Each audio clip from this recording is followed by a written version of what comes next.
Good morning, students. Today we are going to start chapter 5th, Laws of Motion.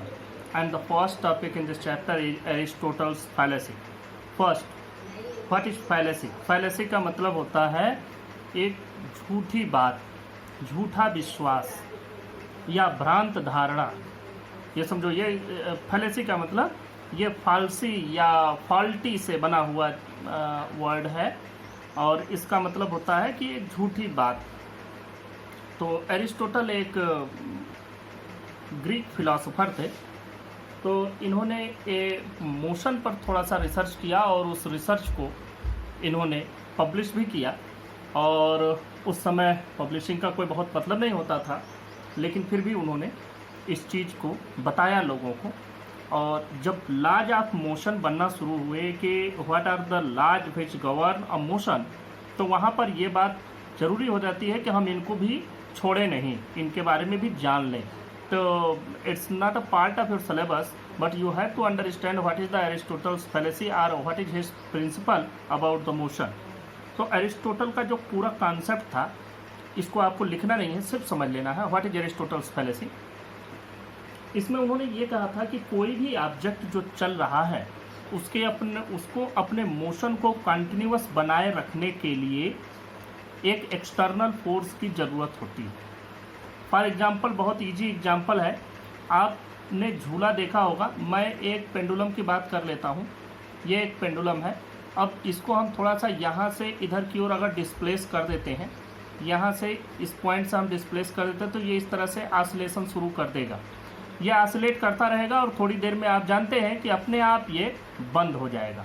अगर हमको इसका oscillation continue रखना है, जैसा कि हम देखते हैं घड़ियों का पेंडुलम, घड़ी में पेंडुलम वाली घड़ी आप लोग देखे होंगे कि जिसमें वो जो बॉब होता है वो हमेशा ऑसिलेट करता ही रहता है। तो उसमें हम क्या करते हैं, पीछे बैटरी से उसको एक्सटर्नल फोर्स, एक्सटर्नल एनर्जी दी जाती है। तो अगर एक्सटर्नल एनर्जी दी जाए तो ये अपने मोशन को कंटिन्यू रखेगा। इसी तरह से अगर आप एक सिंपल सी बॉल ले लेते हैं, उस बॉल को ज़मीन पर आप चला दीजिए, वो थोड़ी दूर जा कर के रुक जाएगी। That is due to the ever present damping forces. हर जगह डैम्पिंग फोर्स है। डैम्पिंग फोर्स का मतलब फ्रिक्शनल फोर्स। तो वो थोड़ी दूर चल करके रुक जाएगा। अगर वो न हो, फ्रिक्शनल फोर्स न हो, तो भी बॉल कंटिन्यूअस चलता रहेगा।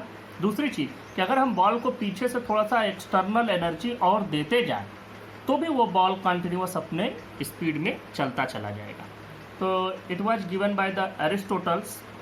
एरिस्टोटल नाम है और ये इनके जो प्रिंसिपल था, इसको फैलेसी नाम से जाना जाता है, क्योंकि उस समय लोगों को इनकी बात पर विश्वास नहीं था और लोगों ने इसको एक, आप समझ सकते हैं कि अगर कोई ऐसी बात कहे तो थोड़ा अभी कोई कुछ दिन पहले सिंपल सी बात करता, आज के 20 साल पहले, कि हम अपने पॉकेट में टीवी लेकर के चलेंगे, तो लोग कहते कि अरे इट्स नॉट पॉसिबल। आज पॉसिबल है आपके सामने, वैसी ही बात थी। तो इनका जो प्रिंसिपल था वो था एक्सटर्नल फोर्स का, कि an external force is necessary to keep a body moving with uniform velocity. This is the principle given by the Aristotle. Aristotle लगभग 329 BC में थे, बिफोर क्राइस्ट, 329 ईयर्स। तो ये बहुत पहले की बात है जो इन्होंने दिया। वो उस समय लोगों को बहुत ज़्यादा समझ में नहीं आया, लोग झूठी बात समझते रहे। फिर बाद में Galileo's experiments on motion of objects. Galileo Galilei इनका पूरा नाम था, गैलीलियो गैलीली इनका पूरा नाम था। इन्होंने भी एक्सपेरिमेंट किया मोशन ऑफ ऑब्जेक्ट्स पर, और इनके जो एक्सपेरिमेंट है ये भी सिर्फ आपको समझ लेने हैं क्या है, इन्होंने कौन कौन से दिए। और इन्होंने एक लॉ भी सर्च किया था, डिस्कवर किया था, जिसको कहा जाता है लॉ ऑफ इनर्शिया। बाद में न्यूटन ने इसी को बहुत अच्छे से रिप्रेजेंट किया और न्यूटन के लॉज ऑफ मोशन के नाम से हम लोग उसको जानते हैं। तो पहले आप लोग ये समझ लें कि what was the experiments performed by Galileo Galilei for the motion of objects.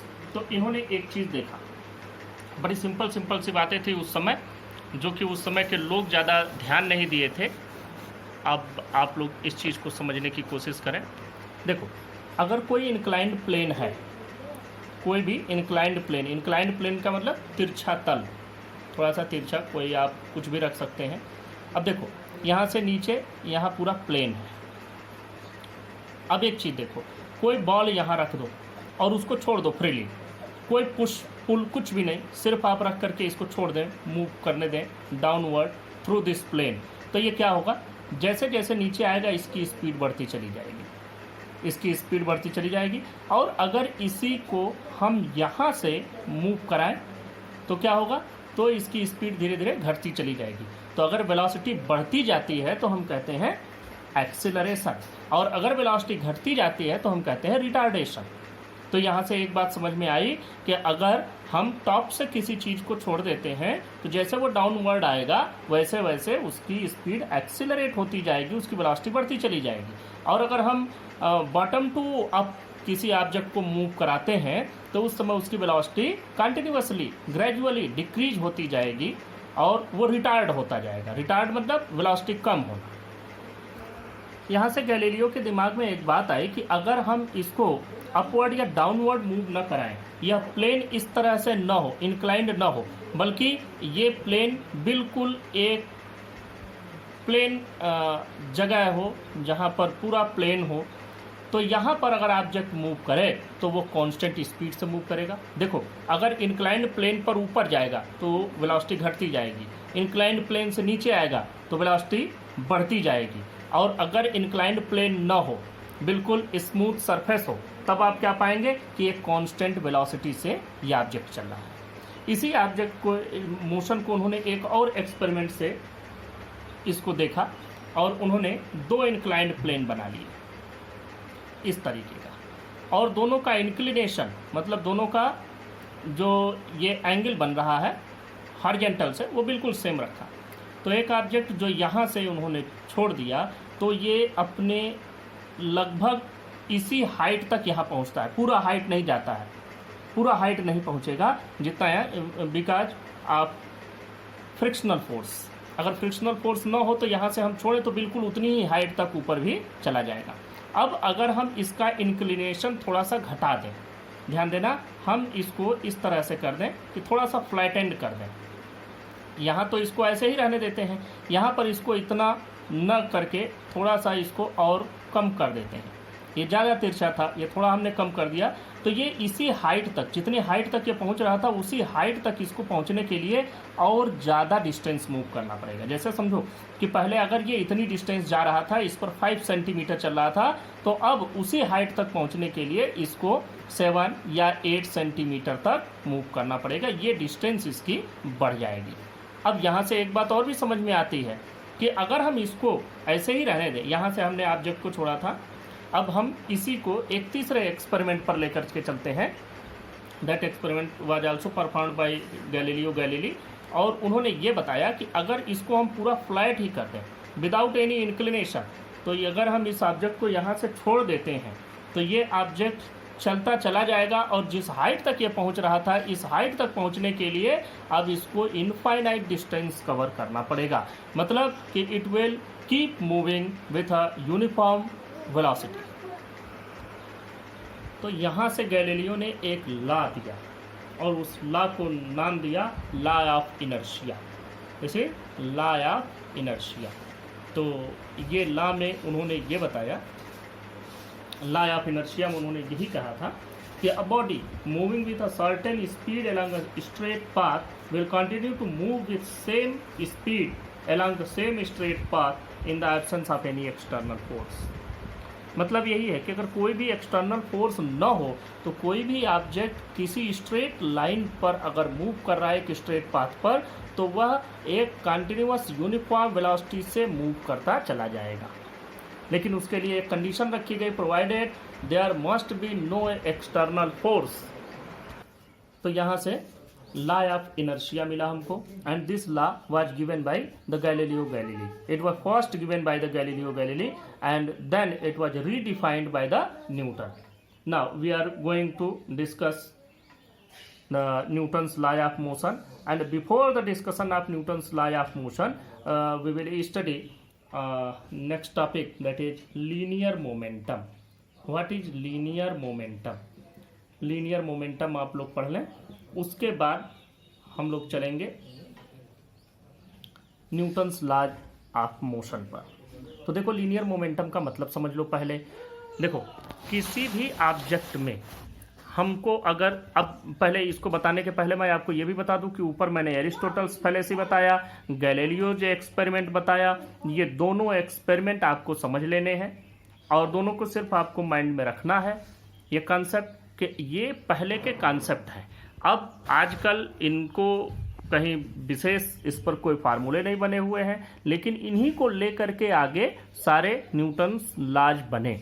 Newton के जितने भी लॉज ऑफ मोशन हैं ये सभी गैलीलियो एक्सपेरिमेंट से ही कहीं ना कहीं प्रेरित होकर के बनाए गए। तो इसलिए हम लोगों को किसी भी चीज़ की बुनियाद में क्या है ये जान लेना जरूरी है। तो इसका बेस क्या था ये मैंने आपको बता दिया। अब लीनियर मोमेंटम से आपको पढ़ना शुरू कर देना है। देखो लीनियर मोमेंटम क्या है पहले मैं समझा दूं। कोई भी ऑब्जेक्ट में कितना अमाउंट ऑफ मोशन है, कितना क्वांटिटी ऑफ मोशन है, उसी को कहते हैं लीनियर मोमेंटम। अब बात आती है कि अगर हमारे पास वेलोसिटी है तो why we are using momentum. हम किसी भी ऑब्जेक्ट के मोशन को अगर डिफाइन करना चाहते हैं तो we can easily define with the help of velocity. अगर इसके पास या कोई ऑब्जेक्ट है चले जा रहा है वी वेलोसिटी से, तो velocity is more than enough to define its motion और अमाउंट ऑफ मोशन। लेकिन यहाँ एक बात आपको समझ में आना चाहिए कि अगर सिर्फ और सिर्फ हम वेलोसिटी से ही किसी चीज़ को हम डिफाइन करते हैं तो वो बिल्कुल एग्जैक्ट डेफिनेशन नहीं होगी कि उसको उतनी वेलोसिटी देने में कितना फोर्स लगाया गया। मान लो कि एक वेलोसिटी, मैं इस पेन को ले लूँ और इस पेन को यहाँ रख दिया। इस पेन को अगर हम थोड़ी सी वेलोसिटी देना चाहें तो थोड़ा फोर्स लगाया, ये वेलोसिटी मिल गई। अब अगर इतनी ही वेलोसिटी एक ट्रक खड़ा हो और उस पर कुछ सामान भी लोडेड हो, उसको भी हमें इतनी ही स्पीड से चलाना है और उसके लिए हमें उसका इंजन स्टार्ट नहीं करना है, तो सोचो कितना फोर्स लगाना होगा। सेम इतनी ही स्पीड देने के लिए उसको आपको बहुत ज़्यादा फोर्स लगाना पड़ेगा। तो वेलोसिटी इज नॉट एनफ। यहाँ वेलोसिटी से ही आप एग्जैक्ट नहीं बता सकते कि किसी ऑब्जेक्ट को वी वेलोसिटी देने में कितना फोर्स लगाया गया। तो इसलिए एक नया चीज इंट्रोड्यूस किया गया, मोमेंटम। तो हम लोग अभी लीनियर मोमेंटम की बात पढ़ रहे हैं, आगे एंगुलर मोमेंटम भी पढ़ेंगे जब आएगा। तो पहले लीनियर मोमेंटम की बात करो। ये लीनियर मोशन के लिए होता है जो हम लोग स्ट्रेट लाइन मोशन पढ़ते हैं। देखो इसमें क्या होता है कि हम इसमें करते क्या है कि मास को वेलोसिटी से मल्टीप्लाई कर देते हैं और जो वैल्यू मिलती है इसको p से रिप्रेजेंट करते हैं और इसी को कहते हैं मोमेंटम। अब देखो कि मास को जब वेलोसिटी से मल्टीप्लाई कर दोगे तो मान लो 25 किलोग्राम का ऑब्जेक्ट है और ये 25 किलोग्राम का ऑब्जेक्ट 4 मीटर पर सेकेंड से मूव कर रहा है। तो क्या इसका मिला हमको मिला momentum 100 kg metre per second. इस 100 kg मीटर पर सेकेंड से आपको समझ में आ जाएगा कि 25 किलोग्राम के ऑब्जेक्ट को 4 मीटर पर सेकेंड की वेलोसिटी दी गई है। यही 100 kg मीटर पर सेकेंड ऐसे भी लिख सकते हैं। अगर हम 20 कर दें, इसको 5 कर दें, ध्यान से समझना, हमने वेलोसिटी कर दी 5, मास कर दिया 20, तो भी हमको 100 मिलेगा, कोई बात नहीं। अगर उतने ही फोर्स को 20 kg के ऑब्जेक्ट पर अप्लाई करोगे तो वो इतनी स्पीड पा लेगा। हम इसको और भी कम करते हैं, हम इसको 10 कर देते हैं तो ये इसकी वेलोसिटी हो जाएगी 10, तो यहाँ से भी 100 मिल रहा है। तो हमको ये बात समझ में आ जाती है 100 kg मीटर पर सेकेंड जब बोलेंगे तो हमको अपने आप अंदाजा लगा देंगे कि ये 25 किलोग्राम का ऑब्जेक्ट 4 मीटर पर सेकेंड से चल सकता है, 100 kg का ऑब्जेक्ट 1 मीटर पर सेकेंड से चल सकता है, 10 kg का इसी स्पीड से, 20 kg का इसी स्पीड से, 5 kg का इसी स्पीड से। तो ये तुरंत दिमाग में आपके एक पिक्चर बन जाएगी, एक कॉन्सेप्ट आ जाएगा कि व्हाट इज इट्स मीनिंग। तो इसीलिए क्वांटिटी ऑफ मोशन और amount of motion in an object is defined through the linear momentum. तो हम इसका डेफिनेशन लिख देते हैं। डेफिनेशन देखें इसकी। Momentum means quantity of motion possessed by the body. It is equal to the product of mass and velocity of the body. It is a vector quantity. Momentum is equal to mass into velocity, ये तो मैंने आपको बताया ही। P equal to mv, यह vector form में लिखेंगे। Its SI unit is kg metre per second. और अगर इसका मैग्नीट्यूड लिखना हो तो magnitude means without direction, then omit the direction, P equal to mv। This is simple momentum. देखो हमारे पास मोमेंटम का फार्मूला मिला, P is equal to mv। अब हम मान लेते हैं इसमें एक केस इसका स्टडी कर लेते हैं, केस 1। अब इसमें देखो, if two bodies of mass, if two bodies of masses m1 and m2 are moving with same velocity v, then एक फर्स्ट ऑब्जेक्ट का जो मोमेंटम होगा p1 ये हो जाएगा m1v and the momentum of second object p2 is equal to m2v। अब अगर हम यहाँ से p1 बाई p2 की वैल्यू कैलकुलेट करें तो हमको मिलेगा v से v कैंसिल हो जाएगा, we will gate m1 by m2। तो इसका मतलब ये हो गया कि अगर सेम वेलोसिटी से चलने वाले दो ऑब्जेक्ट हैं तो उनका जो मोमेंटम है वो उनके मास के डायरेक्टली प्रोपोर्शनल होगा। हमको यहाँ मिलता है कि p1 is directly proportional to m1, मतलब जिसका मास ज़्यादा होगा उसका मोमेंटम ज़्यादा होगा।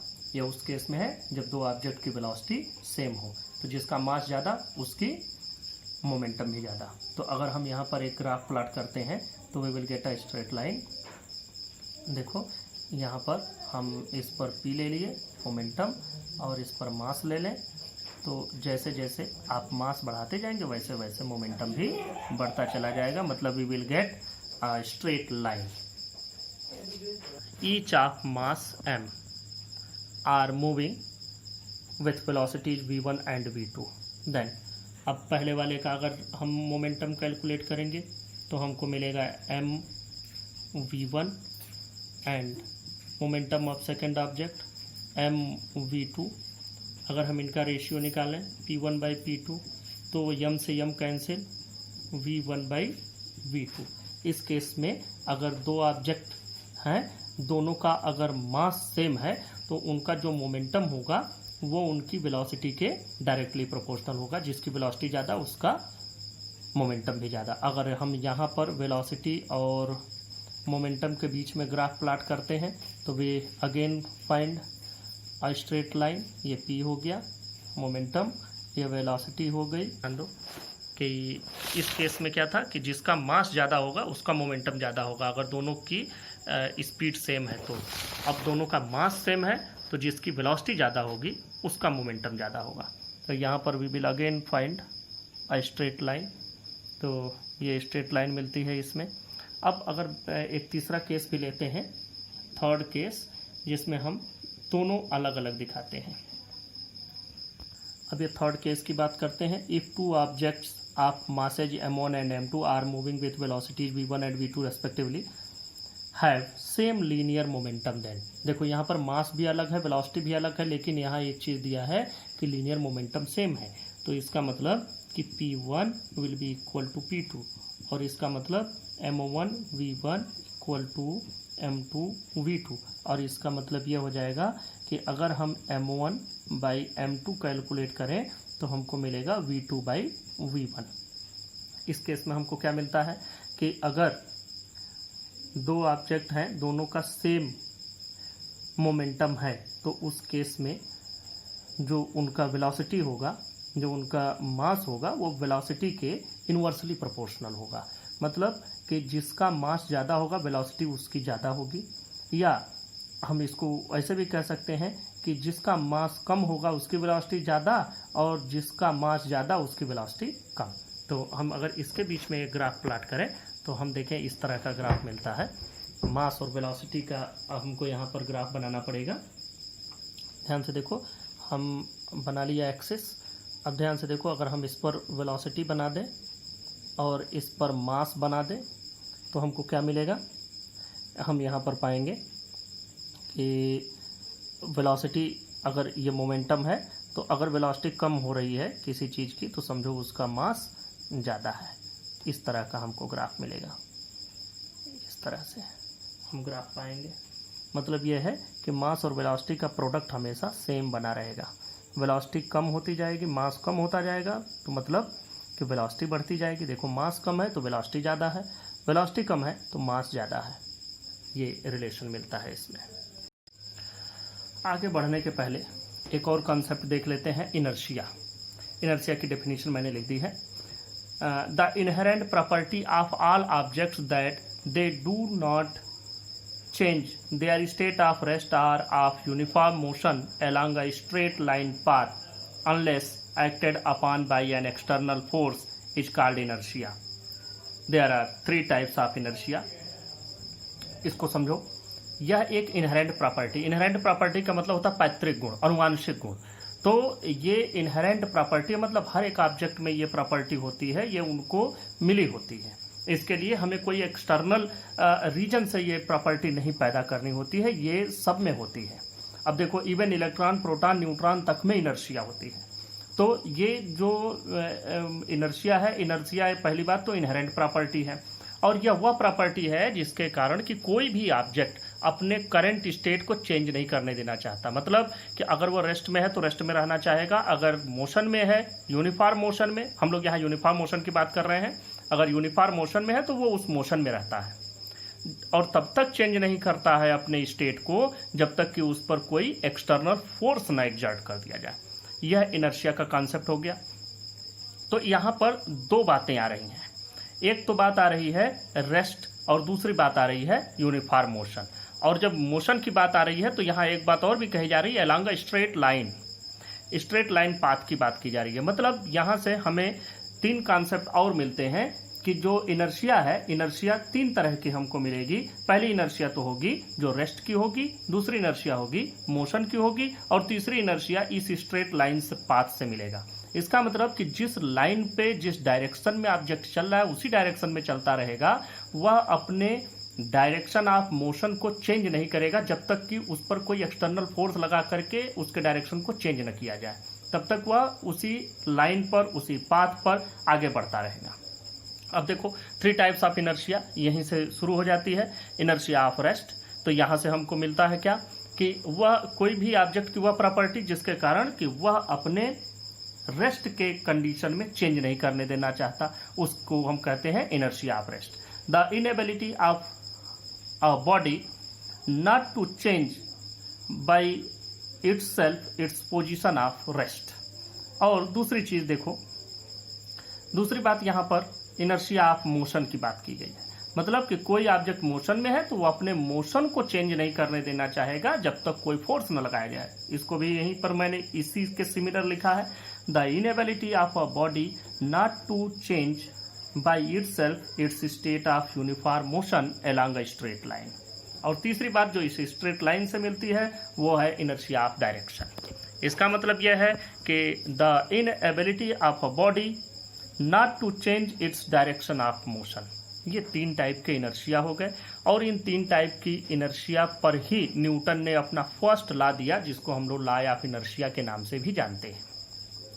तो न्यूटन के लॉज ऑफ मोशन पढ़ने के पहले आपको एक तो मोमेंटम का कॉन्सेप्ट मालूम होना चाहिए, जो हम लोग डिस्कस कर चुके हैं।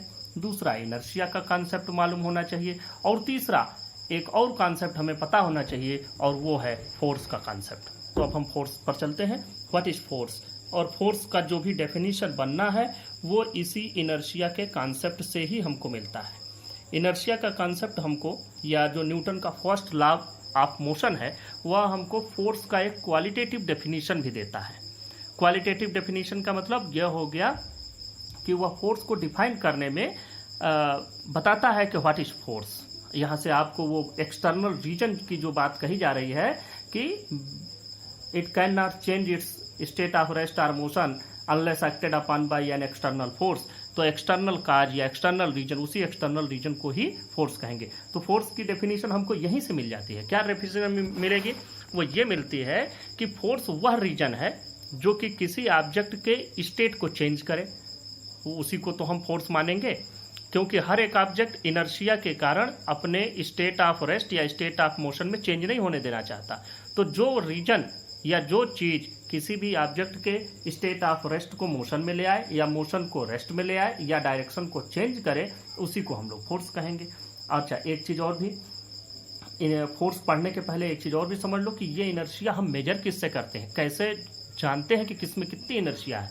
तो इसको मेजर किया जाता है थ्रू द मास, मास के द्वारा। कैसे मास के द्वारा? देखो, आपके सामने मैं यहाँ पर इस ऑब्जेक्ट को रख रहा हूँ। यह ऑब्जेक्ट मान लो कि रेस्ट की कंडीशन में है। यह रेस्ट की ही कंडीशन में तब तक पड़ा रहेगा जब तक कि कोई एक्सटर्नल फोर्स न लगे। तो अगर हमें इसके करंट स्टेट में, मतलब रेस्ट को मोशन में ले आना है, तो थोड़ा सा हमको फोर्स लगाना पड़ेगा, ये चलना शुरू कर देगा। अब दूसरी बात देखो, यह ऑब्जेक्ट बहुत लाइट वेट है, तो बहुत कम फोर्स हमने लगाया और ये आराम से यहाँ तक चला गया। अब अगर इसी की जगह पर हम कोई एक ऐसा ऑब्जेक्ट रखते हैं, जैसे हम जस्ट कंसीडर कि एक लोडेड ट्रक खड़ा हुआ है, ट्रक है वो भी लोडेड है। अब हमें उसके कंडीशन को चेंज करना, उसको इतना ही स्पीड देना है जितने स्पीड से हमने इसको चलाया, और उसका इंजन बंद है।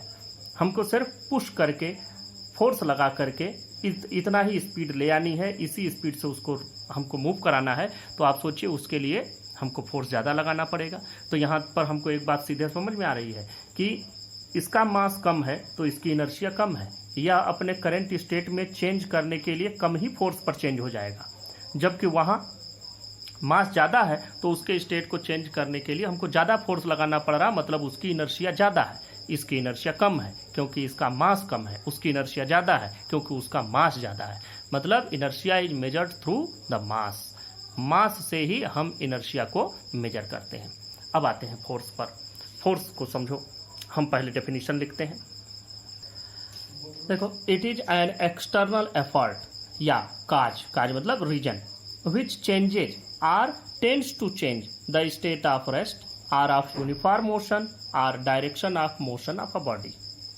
मतलब इनर्शिया में चेंज करे, किसी भी ऑब्जेक्ट के करंट कंडीशन, जो भी करंट स्टेट में है, अब रेस्ट में है तो मोशन में ले आने की कोशिश करे या ले आए। टेंड्स टू चेंज या चेंज, दोनों बातें हैं, चेंजेज और टेंड्स टू चेंज दोनों बातें हैं। तो उस रीजन या उस एफर्ट को ही हम फोर्स कहते हैं। फोर्स के बारे में हम लोग और डिटेल में डिस्कस करेंगे in the second law of motion. अब ये फोर्स भी दो मेन कैटेगरी इसकी है। एक कांटेक्ट फोर्स, जिसमें फोर्स कांटेक्ट से हो, जैसे फ्रिक्शनल फोर्स हो गया और टेंसाइल फोर्स हो गया, या एयर का रेजिस्टेंस हो गया। एयर का रेजिस्टेंस आप समझ रहे होंगे, एक प्लास्टिक की बॉल नीचे गिराओ या हवा चल रही हो, बैलून का उड़ना, बहुत सारे एयर रेजिस्टेंस के एग्जांपल्स मिलेंगे। तो एक तो ये हो गया जिसमें डायरेक्ट कांटेक्ट में आने पर जो बॉडी हम ले रहे हैं, उनके कांटेक्ट में आने पर जो फोर्स एग्जिस्टेंस में आता है उसको हम कांटेक्ट फोर्सेज कहते हैं। और ऐसे फोर्सेज जो विदाउट कांटेक्ट आए, जैसे आप अगर किसी भी ऑब्जेक्ट को ऊपर से छोड़ दें तो वो नीचे ही आएगा, मतलब अर्थ के सरफेस की ओर आएगा। क्यों आएगा? क्योंकि वह ऑब्जेक्ट अर्थ के ग्रेविटेशनल फील्ड में है। तो इस तरह से फील्ड से रिलेटेड जो फोर्सेज हैं उनको हम लोग कहते हैं नॉन कांटेक्ट फोर्सेज। जैसे आप मान सकते हैं कि इलेक्ट्रिक फील्ड है, एक इलेक्ट्रिक फील्ड है, इस इलेक्ट्रिक फील्ड के अंदर कोई चार्ज रखा है तो ऑब्वियसली ये इलेक्ट्रिक फील्ड चाहे इसको रिपेल करेगा चाहे अट्रैक्ट करेगा। ग्रेविटेशनल फील्ड को आप समझे ही। तीसरा, मैग्नेटिक फील्ड। मान लो कि एक मैग्नेट यहाँ रखे, एक मैग्नेट यहाँ रखे, अब इन दोनों के बीच में भी फोर्स लगेगा क्योंकि इसके मैग्नेटिक फील्ड में आ रहा है, इसके कांटेक्ट में नहीं ला रहे हैं, फिर भी ये इसको अट्रैक्ट कर लेगा चाहे रिपेल कर देगा, डिपेंड करेगा कौन सा पोल किसकी ओर है। तो ये सब फोर्सेज नॉन कांटेक्ट फोर्सेज है। और जो कांटेक्ट में आवे, जैसे हम अगर इसको चला रहे हैं तो ये चल करके थोड़ी दूर जा करके अपने आप रुक जाता है। इसलिए रुक जाता है क्योंकि यहाँ पर एक फ्रिक्शनल फोर्स इस पर लग रहा है। तो इस तरह से हमको दो कैटेगरी मिलती है फोर्सेज की, कांटेक्ट और नॉन कांटेक्ट। उनको भी मैं लिख देता हूँ। देखें, there are following two main categories of forces. Number one है contact force. It comes into existence due to actual contact between the bodies under consideration. For example, frictional force, air resistance, etc. ऐसे बहुत सारे force आएंगे। दूसरा, non contact forces. It comes into existence without any physical contact between the bodies under consideration. For example, field forces, जैसे gravitational field से जो force लगता है वो हम बिना उसके कॉन्टैक्ट में आए ही इसको महसूस कर सकते हैं। इलेक्ट्रिक फील्ड से जो फोर्स लगता है, मैग्नेटिक फील्ड से जो फोर्स लगता है, एक्सेट्रा। इनर्शिया पढ़ने के बाद इनर्शिया के कुछ एग्जांपल्स भी देख लेते हैं। जैसे अभी बात करते हैं examples for inertia of rest. अब देखो, इसका एक जो सबसे अच्छा एग्जांपल है, when bus or train start suddenly a passenger inside it leans backward. इसका मतलब ये है, मैंने इसका पूरा एक्सप्लेनेशन नहीं लिखा है, एक्सप्लेनेशन आपको समझा दे रहा हूँ, बस इसके एग्जांपल्स मैंने लिख दिए हैं। समझो, एक आदमी बस के अंदर बैठा हुआ है या स्टैंडिंग कंडीशन में है, किसी भी कंडीशन में है। अब बस जैसे ही चलेगी तो उसका जो पार्ट शरीर का, बॉडी का जो पार्ट बस या ट्रेन के कांटेक्ट में है वह तो चल देगा उस ट्रेन के चलने के साथ, लेकिन बाकी का जो अपर पार्ट उसकी बॉडी का है वह क्या होगा, अभी भी रेस्ट की ही कंडीशन में, इसलिए थोड़ा सा बैकवर्ड डायरेक्शन में वो लीन हो जाएगा, बैकवर्ड डायरेक्शन में उसको झटका लगेगा एक, तो ये इधर की ओर थोड़ा पुश हो जाएगा। अब ध्यान से समझो, ये बस है, ये बस बिल्कुल रुकी हुई है, अब बॉडी का ये पार्ट नीचे की ओर है, जैसे बस चली तो ये हिस्सा अपर पार्ट अभी भी ऊपर ही है और यह रेस्ट में ही रहना चाहेगा due to the inertia of rest, तो यह अभी थोड़ा सा ऐसे हो जाता है, बस इतना ही है। ये ऑब्जेक्ट रहा, ये बस रही, ये चला, ये थोड़ा सा ऐसे हुआ, तो इसको ये होता है इसी की वजह से, इनर्शिया ऑफ रेस्ट की वजह से।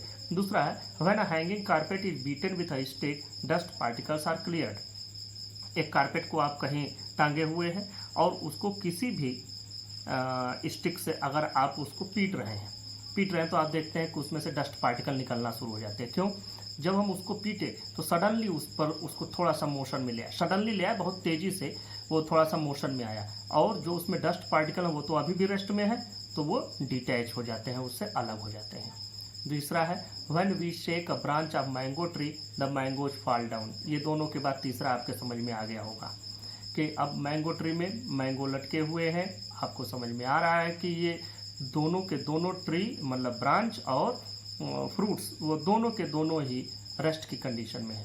आपने ब्रांच को एक जल्दी से झटका दिया जिससे कि वो चल दिया, वो मोशन में आ गया, लेकिन जो उसमें फ्रूट्स लगे हुए हैं वो अभी भी रेस्ट की कंडीशन में है और वो उससे डिटैच हो जाते हैं, अलग हो जाते हैं एंड फॉल डाउन।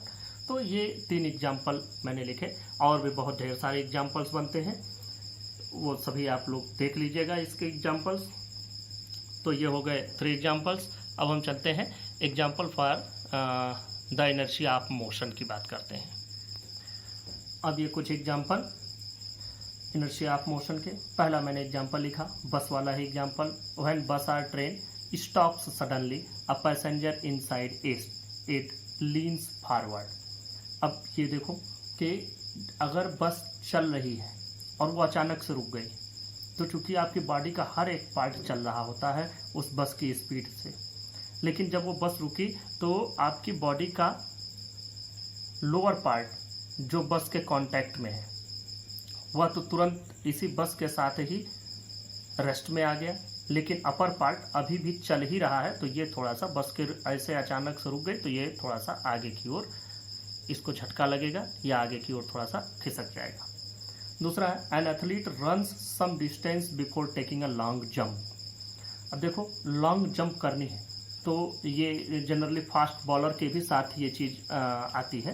तो जैसे लॉन्ग जंप करनी है, तो लॉन्ग जंप करनी है तो ये दौड़ते हुए आए, इनके पास इनर्शिया ऑफ मोशन आए और अचानक से जंप किया तो वो थोड़ी लॉन्ग जंप जाएगी, उसकी जंप थोड़ी सी ज़्यादा लंबी हो जाएगी। तीसरा है a ball thrown upward in a moving train comes back into thrower sign. अब देखो इसमें क्या है, एक आदमी ट्रेन में बैठा हुआ है और ट्रेन में बैठे ही अपनी सीट पर बैठे बैठे उसने एक बॉल ऊपर की ओर उछाला और वो बॉल फिर उछल करके उसी के हाथ में आ जाती है। अब देखो इसमें क्या है कि बॉल के पास 2 वेलोसिटी हो जाती है, एक तो जो आपने दिया अपवर्ड डाउनवर्ड मोशन हुआ उसका ऊपर जाना और फिर उसी जिसने फेंका है उसी के हाथ में आना, एक ये वेलोसिटी हुई। दूसरी चूंकि ये ट्रेन चल भी रही है, तो ट्रेन चल रही है तो वो एक हॉरिजॉन्टल वेलोसिटी एक्वायर कर लेता है ड्यू टू इट्स इनर्शिया, और वो जो ट्रेन की हॉरिजॉन्टल स्पीड होती है उस स्पीड से वो एक अपने इनर्शिया के कारण वो डिस्टेंस भी कवर कर लेता है। तो जितने देर में वो ऊपर गया उतने देर में उसके पास दोनों वेलोसिटी रही, हॉरिजॉन्टल और vertical, that is due to the inertia of motion. Now we will discuss some more examples of inertia of direction. अब इनर्शिया ऑफ डायरेक्शन के आप लोग एग्जांपल्स देख लें। फर्स्ट एग्जांपल है when bus suddenly turns right the passengers lean towards left. इसको आप लोग समझें, इसका मतलब है बस ऐसे चल रही है, अब ये चलते चलते सभी पैसेंजर्स जो भी इसमें बैठे हुए हैं सभी इसी डायरेक्शन में चल रहे हैं। अब कोई भी अपनी डायरेक्शन को बिना फोर्स लगाए तो किसी की डायरेक्शन चेंज होती नहीं है, यही इनर्शिया ऑफ डायरेक्शन है।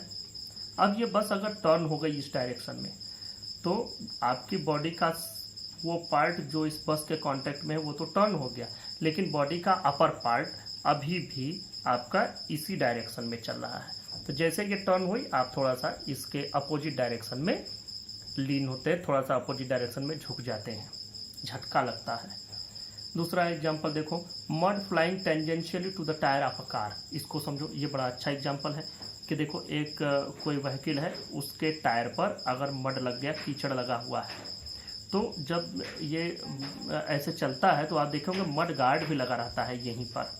ये मड गार्ड इसीलिए लगा रहता है कि जैसे ये चलता है आगे की ओर, तो उसमें इनर्शिया ऑफ रेस्ट वाली भी बात आती है कि इनर्शिया ऑफ रेस्ट की वजह से उसमें से डिटैच हो जाता है मड पार्टिकल। और जब मड पार्टिकल डिटैच होता है तो चूंकि जिस डायरेक्शन में, अब जैसे इस जगह पर अगर डिटैच हुआ तो क्या होगा, ये सीधा इसी डायरेक्शन में जाएगा। क्यों? क्योंकि इसका डायरेक्शन मूव करके जाने वाला नहीं है, ये मूव करके नहीं जाएगा। ये कहाँ जाएगा? जहाँ से ये डिटैच हुआ है बस उसी डायरेक्शन में चला जाएगा, क्योंकि अभी यहाँ पर इसका डायरेक्शन ऑफ मोशन यही है, तो मतलब इस पर टेंजेंट की डायरेक्शन में ये चला जाएगा। टेंजेंट आप जानते हैं, स्पर्श रेखा की डायरेक्शन। अगर इस जगह पर डिटैच हुआ है तो इस जगह पर डायरेक्शन ऑफ मोशन इसका ये होगा, तो इस डायरेक्शन में चला जाएगा। तो ये होता है। अब इसी से जुड़ा हुआ तीसरा भी एग्जाम्पल है, a stone tied to the end of a string revolving in a circle flies tangentially when string breaks. मान लो कि एक धागा आपने लिया और उस धागे से एक स्टोन को आपने बांध दिया है और उसको आप एक हॉरिजॉन्टल या किसी सर्कुलर में ऐसे मूव करा रहे हैं। आप ऐसे भी मान सकते हैं, ऐसे मूव करा रहे हैं। अब मान लो कि किसी एक टाइम पर यहाँ पर जिस समय स्टोन था उसी समय ये धागा टूट गया, तो अब यह ऐसे घूम के नहीं जाएगा बल्कि यहीं से सीधा चला जाएगा, क्योंकि इस समय इसका डायरेक्शन ऑफ मोशन यही है, तो ये डायरेक्शन ऑफ मोशन चेंज नहीं करेगा, सीधा इधर की ओर चला जाएगा। इस जगह पर अगर धागा टूट जाता है तो इस जगह से यह स्टोन सीधा अपने इसी डायरेक्शन में, क्योंकि इस समय इसका डायरेक्शन ऑफ मोशन इधर की ओर इंडिकेटेड है, तो इस डायरेक्शन में चला जाएगा। तो all these are going to happen only due to the inertia of direction.